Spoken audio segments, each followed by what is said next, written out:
Hello, everyone. It's a pleasure to be here presenting today. I'm going to talk about a topic I'm passionate about. At the beginning, when I transitioned into tech a few years ago, I was super confused between what cloud computing is, cloud native, all the tools, the terminologies, etc. But during the next 20 minutes, I'll explain what each concept is, and I'll go over some practical tips for you to get started if you wanna start learning or even modernizing your applications into cloud native. So I'll help you with all of that. But before I begin, let me present myself. My name is Julia. I'm a global technologist at Veeam. We do backup, but I'm not going to talk about backup today. And I'm also a CNCF ambassador. I'm an AWS hero in the container area. I'm a Google Women Tech Maker ambassador, a Girl Code ambassador. I organize some meetups in New York, which is where I live. So KCD, same event as this one, we organized it in May, and it was a huge success. I also organize the CNCF meetup in New York and the AWS Community Day in New York. So I'm very involved with the cloud and cloud native community, and that's why I think this talk is perfect because I've been in your shoes, and also this talk is good for beginners that want to understand better, or even people that have been working with cloud solutions, but they are not sure where they should go next. So let me go backward a little bit.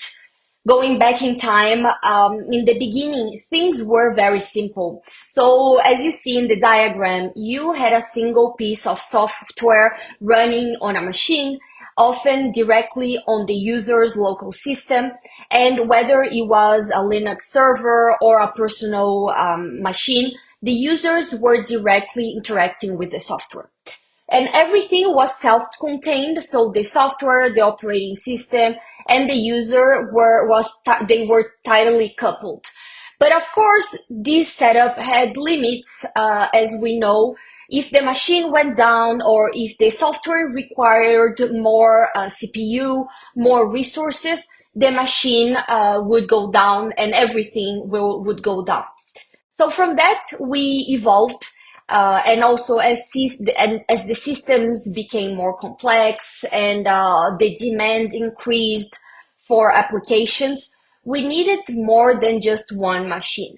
So companies, they started running their software on multiple machines, creating what we called distributed systems.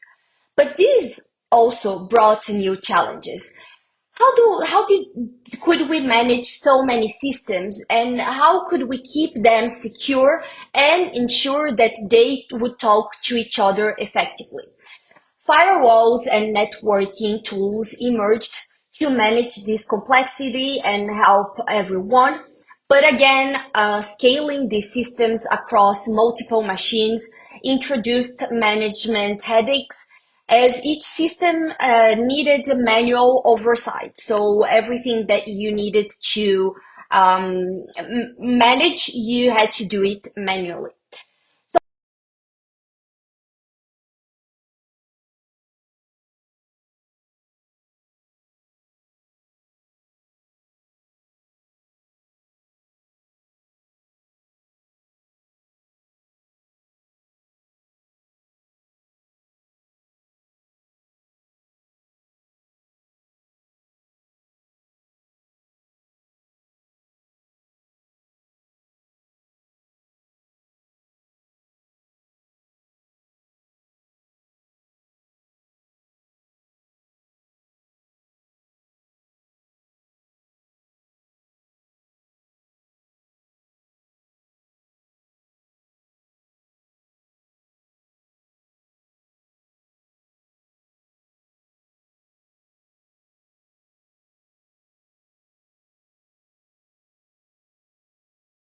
Is one, which is the cloud.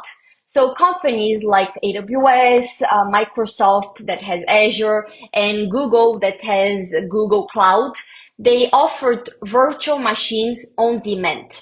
So no longer you needed to own your own hardware. You could rent it whenever you wanted, just with the click of a button. So the cloud providers, they managed all the physical servers and the availability zones, regions that they offer all these servers, and you could scale up or down based on your needs. So you would just spin up a server, click on a button, a new server would be deployed, and when you didn't need it anymore, you could shut it down. And this was very flexible, but still involved managing the virtual machines, the networking, and the storage manually. You had to do it. So as business grew, they needed something faster and more agile so they could deploy their software. And also because demand was increasing so much, they needed something better. And we weren't still there. So what comes next is the cloud native revolution. Finally, we arrive where we are today. And instead of running full virtual machines, the developers began to adopt containers, which package only the application and its dependencies. So it makes the applications very lightweight and faster to deploy. You don't need an operating system for each application. So these containers that are the new revolution, they work across all the environments. Now, no, the developers don't have the excuse of saying it worked on my machine, because it will work on everyone's machine. And it will work from the developer's laptop to the cloud. And to manage these containers at scale, so imagine you could deploy a few containers, 10, but companies, they have thousands of containers running applications. That's how a new tool came along called Kubernetes. You've probably heard of it. It's very famous, and it automatically deploys, scales, and manages these containers. So you can see in the graph, Kubernetes manages all the containers. So this is a little bit how cloud native works, but cloud native is not just about containers. There is a lot more around that. It's about designing software using microservices, which are smaller modular components that work together seamlessly. And all of these, we were talking about containers and these microservices. They all work and run in a programmable infrastructure, meaning the servers, the networks, and storage that we have to manage. They can be managed through code, which is what we call infrastructure as code, which all these components are part of the cloud native ecosystem.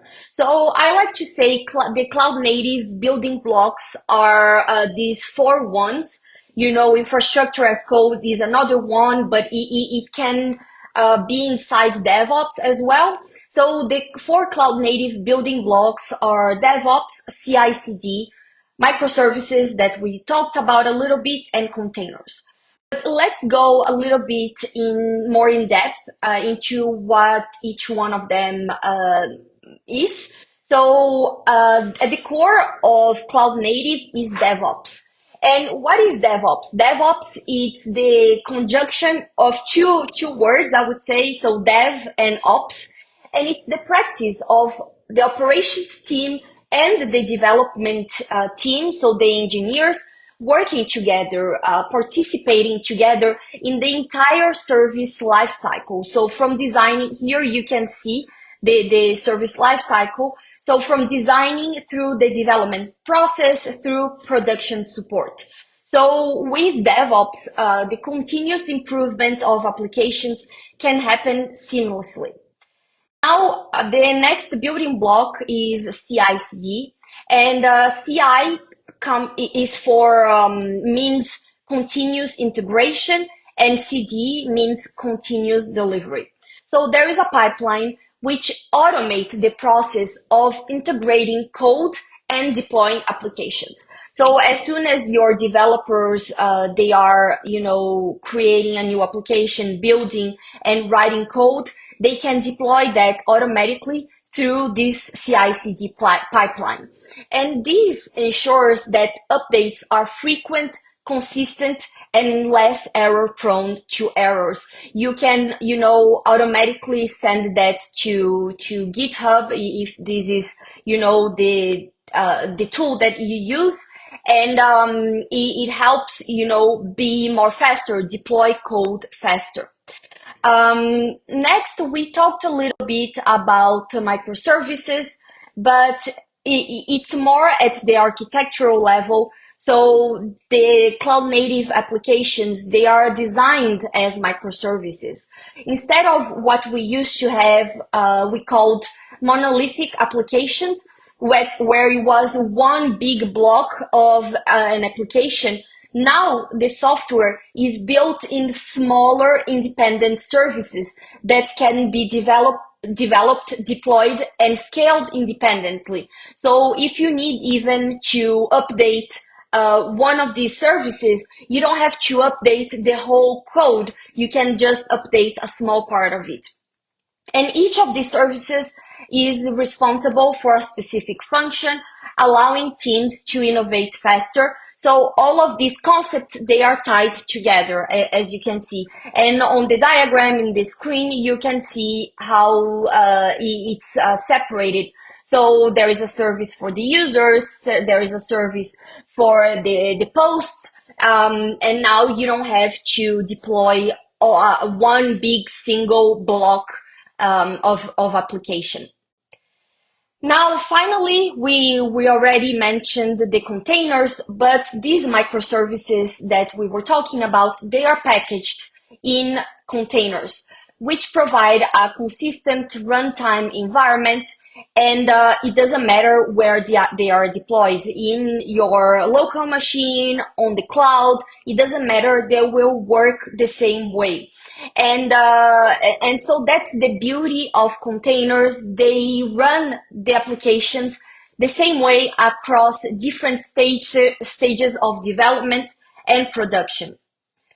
And now let's talk a little bit about the benefits of being cloud native. So these on the screen are just a few, but first, quicker time to deliver. So with containers and microservices, you have one common language between the development team and the operations team, and you can practice continuous delivery to ship faster. Also, you can modernize present day applications. So shipping the applications in containers reduces the dependencies on underlying infrastructure. And as a result, the previous on-premises applications can be exported to the cloud. Now you can, again, what we just mentioned, you can develop applications quickly, and the cloud native community has a rich technical ecosystem. It's a large community around Kubernetes, around the CNCF. Like I said, I'm a CNCF ambassador, so I'm part of the community. And I think the best thing of working with these tools is being part of the community, because you're not working alone. And all of these tools, most of them are open source, the ones that are part of the CNCF ecosystem. We'll talk about that in the next slide. But this is, the CNCF is really great. And also one of the other benefits is to improve, be faster in innovating, because cloud native brings new technologies, new processes. And again, I think the main idea that we have to keep in mind is that you can go much faster than before. Now, with the cloud native world expanding rapidly, the customers began to feel overwhelmed by all the tools, platforms, and practices available, and they wanted a badge of quality. So they wanted a way to ensure that the tools they they were choosing were reliable and future-proof. And they wanted some consistency across the tools that they were using. So be able to piece these tools together and use them in an easy way. And with that came the CNCF, so the Cloud Native Computing Foundation. The need for clarity, trust, and shared standards led the formation to this incredible organization. And now the cloud native world has a unified direction for the cloud native ecosystem. So you can see it was established by the Linux Foundation. There are a lot of several projects that you might know, Kubernetes, Argo CD, Falco, etc., are part of the CNCF, are under the CNCF umbrella. The CNCF hosts several projects. They have conferences, etc. You should definitely check their website. This is their landscape. It's all the CNCF technologies. You should also look landscape.cncf.io. Now, moving forward, let's just clarify the difference between cloud computing and cloud native because I always messed that up. I thought it was the same thing, but actually cloud computing is the on-demand delivery of infrastructure and services over the internet through AWS, Azure, Google Cloud, etc. And cloud native, on the other hand, is an approach it's the approach of building and running applications that are specifically designed to take full advantage of these cloud services. So being flexible and scalable. So all the infrastructure and the managed services.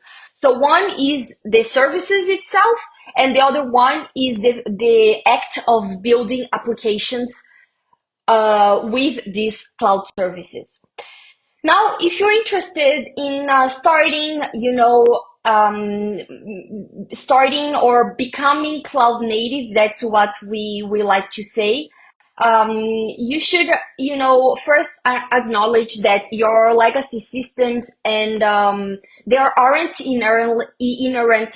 they aren't, sorry, necessarily bad. Because after all, some of our most trusted systems like Linux have evolved from legacy roots. And before you dive into cloud native, you need to ask yourself, what problem are you trying to solve? Because cloud native is not always the right solution for every business. If speed, scalability, and flexibility aren't your top concerns, cloud native might not be the best solution for you because it might not deliver the returns you expect. And again, it's important to remember there is no easy button, like just click, everything will become easier, faster, scalable. Everything takes time, effort, and investment to transition successfully. And one practical way, if you want to become cloud native, if you want to, um, start somewhere, I would say start with a single workload. Get your feet wet, experiment in a development environment, and learn because it's not straightforward. And you should definitely check the CNCF maturity model, which is a step-by-step journey that lets you gradually incorporate new processes and technologies as your business becomes cloud native. Now, some resources if you want to learn more about what cloud native is, about the technologies. I would tell you first, check out the CNCF website. Um, you could take some certifications from the main cloud providers. The CNCF also has great certifications. Join the Slack, the CNCF Slack, and there are several channels where you can ask questions or just introduce yourself. Um, Myself, I'm a CNCF ambassador, and there are a lot of other ambassadors that create content online. So you can also check that out, check each ambassador, what they do. If you want to learn more about DevOps, there is the 90 days of DevOps repo. So, throughout 90 days, there are challenges and you can learn more about that. And there are books, there are so many things online on the internet. I would say don't get overwhelmed. It's a long journey, but it's a really nice journey. And if you need help, feel free to reach out. I'm always available online. My name again, you saw Julia F. Morgado, and I think I'm running out of time. I had 20 minutes to make you a cloud native expert. And I hope now you understand a little bit better. It's a little bit clearer. And yeah, it was a pleasure presenting today. And I hope you have a great day, great conference. Bye.